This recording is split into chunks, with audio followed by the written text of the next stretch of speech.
என்னை நம்பி என்னோடு பயணித்து வரும் என்னுடைய ஜோதிட வாடிக்கையாளர்களுக்கும் ஜோதிட அன்பர்களுக்கும் மாலை வணக்கம்.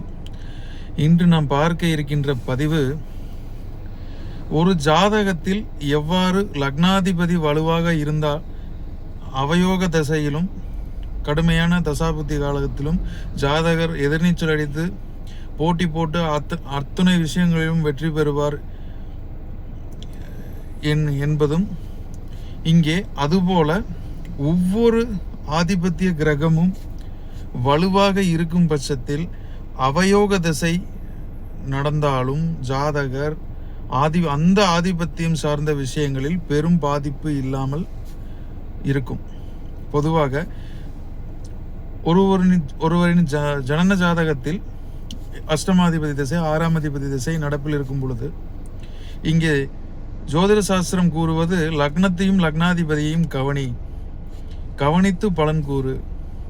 லக்னாதிபதி வலு இல்லாத பட்சத்தில் ஆறாம் அதிபதி, எட்டாம் அதிபதி திசையில் ஜாதகர் மீளப் போவதில்லை. நிச்சயமாக இழப்புகள் அதிகம்.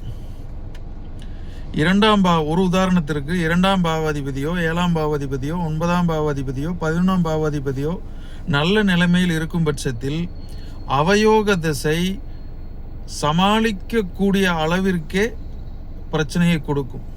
கப்பல் மூழ்கிவிடும் அளவிற்கான பிரச்சனைகளை அவயோக திசைகள் நிச்சயம் தருவதில்லை. ஒரு ஜாதகத்தை யோகமான ஜாதகமா என்று தீர்மானிப்பது ஒரு கிரக அமர்வினால் ஏற்படும் யோகங்களே ஒரு ஜாதகத்தின் தன்மையை, பலத்தை தீர்மானிக்கிறது. லக்னாதிபதி ஆட்சி உச்சம் பெற்றிருந்தாலும் சுபர்களோடு தொடர்பில் இருந்தாலும் கஷ்டப்படுகின்ற ஜாதகங்களை நிறைய பார்க்கின்றேன். ஆனால் ஒரு வேத ஜோதிடத்தில் கிரக இணைவு மிகவும் முக்கியம். ஒரு கிரகத்திற்கு மற்றொரு கிரகம் எங்கே அமர்ந்துள்ளது என்பது மிகவும் முக்கியம். அந்த அமர்வினால் யோகம் என்பது உருவாகிறது. கிரக அமர்வு ஒரு ஜாதகத்தில் யோகம் என்பதே ஜாதகரின் எதிர்காலத்தை தீர்மானிக்கின்றது. ஒரு ஜாதகத்தில் 6, 8, 12ஆம் அதிபதிகள் இணைந்து எங்கு தொடர்பட்டாலும் அந்த பாவம் சார்ந்த விஷயங்களில் ஜாதகர் பிரச்சனையை அனுபவிப்பார் என்பது விதி.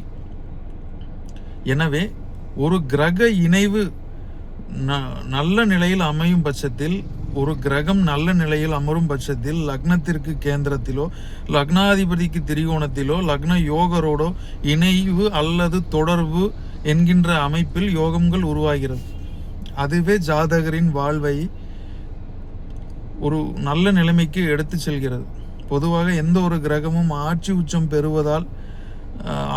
பெறுவதாலோ அல்லது நீசம் அடைவதாலோ பாவியரோடு இணைவதாலோ நன்மையோ தீமையோ பெரிய அளவில் ஏற்படுவது இல்லை.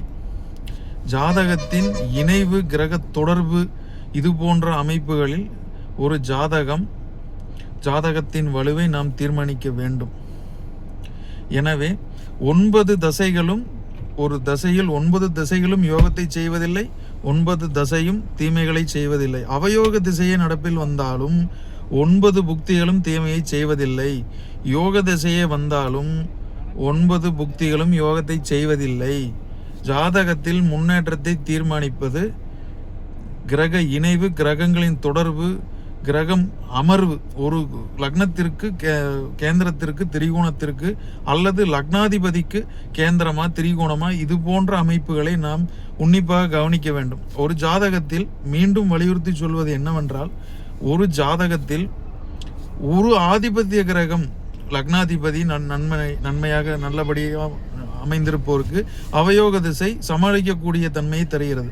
ஒரு ஜாதகத்தில் 2ஆம் அதிபதி 5ஆம் அதிபதி நல்ல நிலைமையில் இருக்கும் பட்சத்தில் அவயோக திசையே வந்தாலும் பெரிய அளவு பாதிப்பை கொடுப்பதில்லை என்பது சொல்லி மீண்டும் மற்றொரு பதிவில் சந்திப்போம். நன்றி, வணக்கம்.